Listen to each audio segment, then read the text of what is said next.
Okay, hari ni kita nak tunjuk contoh-contoh defects yang common kita jumpa dekat rumah. Ni rumah apartment So yang pertama,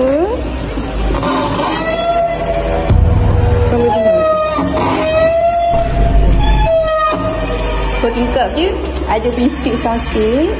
Dan kita pergi pula dekat bahagian yang baik ni.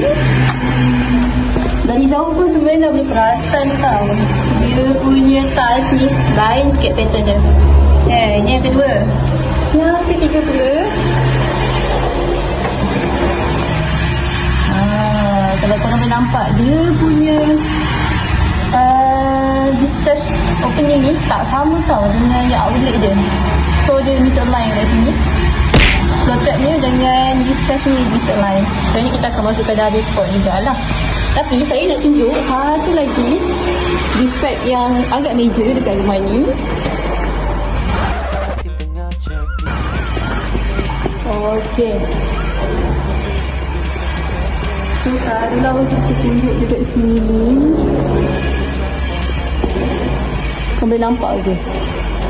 So leaking ini leaking daripada unit atas, unit rumah atas, toilet kedua.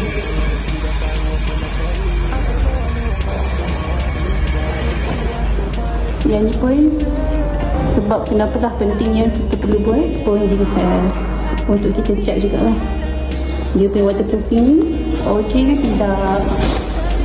So kalau tak okey jadi macam ni lah.